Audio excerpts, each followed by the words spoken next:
ପବିତ୍ର ଘୋଷଯାତ୍ରା ପ୍ରଭୁ ଜଗନ୍ନାଥଙ୍କର ବିଶ୍ୱ ପ୍ରସିଦ୍ଧ। ଭାଇମାନେ ତାଳକୁ ତାଳ କାନ୍ଧକୁ କାନ୍ଧ ତଥା ନିଃସ୍ୱାର୍ଥରେ କାର୍ଯ୍ୟକ୍ରମ କରିକିନି ପ୍ରଭୁଙ୍କ ପାଖରେ ଶରଣ ପିତାମାତାଙ୍କ ପାଖରେ ଶରଣ ପଶିକିନି କାର୍ଯ୍ୟ ବାର୍ତ୍ତା କରିସାରିକିନି ଦିଗ୍ଦର୍ଶନ ମାର୍ଗଦର୍ଶନ ଭଗବାନଙ୍କର ନାମକରଣ କରିକି ଆଗକୁ ଗଲେ ହୁଏତ ସମସ୍ତଙ୍କର ଶୃଙ୍ଖଳା ଶାନ୍ତି ରହିଲେ ନିଜର ରହିବ। ତ ପ୍ରଭୁ ଧରାପୃଷ୍ଠରେ ଆସିକିନି ଦେଖେଇ ଦେଇ ଯାଇଛନ୍ତି, କରିକି ଯାଇଛନ୍ତି। ଅତୀତ ଅଛି ମାନେ ଆମେ ତାକୁ ଅନୁକରଣ କରି ବର୍ତ୍ତମାନ ଚାଲିଛୁ। ଅତୀତରେ ଆମେ କ'ଣ ଥିଲୁ ଆମେ କେହି ଜାଣିନୁ। ବର୍ତ୍ତମାନ ଭାଇ ଭଉଣୀ ପରିବାର ଜନସମାଜ ଦେଖୁଛୁ। ପୁଣି ମୃତ୍ୟୁ ହେଲା ପରେ ଆମେ କ'ଣ ଥିବୁ, ଆମ ପରିବାର କି ଜନସମାଜ ଆମେ ଜାଣିନୁ।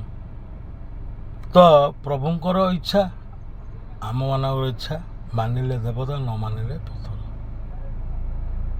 ଯେତିକି ଦିନ ଜୀବ ଥିବା ପର୍ଯ୍ୟନ୍ତ ସେତିକି ଦିନ ପର୍ଯ୍ୟନ୍ତ ଆମେ ସମସ୍ତେ ଧୈର୍ଯ୍ୟର ନମ୍ରତାର ସହ ନିଃସ୍ୱାର୍ଥରେ ଭଗବାନଙ୍କର ପିତାମାତାଙ୍କର ମାନବ ସେବା ମାଧବ ସେବାଙ୍କ କରିକିନି ଯାତାୟାତ କରିବା ମାନେ ହିଁ ନିଶ୍ଚିତ ରୂପରେ କିଛି ମାତ୍ରାରେ ସୁଦୃଢ଼ ଶାନ୍ତି ଆସିଯିବ ବୋଲିକିନି ଭଗବାନ ନର ରୂପେ ନାରାୟଣ ପ୍ରଭୁ ଜଗନ୍ନାଥ ବି କହିଥିଲେ। ବର୍ତ୍ତମାନ କଳିଯୁଗରେ ଜଗନ୍ନାଥ ବି କାହା ମାଧ୍ୟମରେ ଦାରୁଦିଅ ହୋଇକିନି କହୁଛନ୍ତି ଆମ ଦେହରେ କଳା ଅଛି, ନାରାୟଣ କଳା, ଆମେ ପରିପ୍ରକାଶ କରିବା, ଉପସ୍ଥାପନ କରିବା ଯେତିକି ସାମର୍ଥ୍ୟ ହିସାବରେ। ତେଣୁ ଆସନ୍ତୁ, ଆପଣମାନଙ୍କର ଯେଉଁ ଦୈବ ଶକ୍ତି, ଯେଉଁ ମାନବ କଳାକୁ ଛାଡ଼ିକିନି ଦେବ କଳା ଅଛି ତାକୁ ଉପସ୍ଥାପନ କରନ୍ତୁ, ଉଦ୍ଭାବନ କରନ୍ତୁ।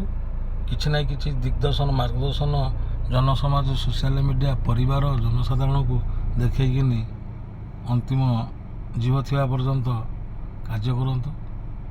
ସେଇ ଜୀବନ ଶେଷରେ ଆପଣ ଜାଣିପାରିବେ ଆତ୍ମା ପରମାତ୍ମା ସାଥିରେ ଲୀନ ହେଉଛି ନା ଆତ୍ମା ପ୍ରେତାତ୍ମା ସାଥିରେ ଜଡ଼ିତ ରହୁଛି। ତ ଜିଥିବା ଜାଗା ଆମେ କିଛି ଜାଣିପାରିବାନି। ମୋହ ମାୟା ଲୋଭ ହିଁ ପ୍ରତ୍ୟେକ ମୁହୂର୍ତ୍ତରେ ନର୍କ ପ୍ରେତାତ୍ମା ଆଉ କଷ୍ଟଦାୟକକୁ ନେଉଛି। କିଛି ମାତ୍ରାରେ ଲୋଭ ମାୟା ମୋହକୁ ତ୍ୟାଗ କରିବା ପାଇଁ ଚେଷ୍ଟା ଜାରି ରଖନ୍ତୁ।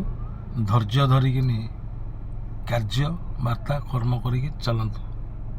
ଆଉ ଆସନ୍ତୁ ସମସ୍ତଙ୍କ ପାଖରେ ନମ୍ରତା ରହିକି କାର୍ଯ୍ୟ କରିବା।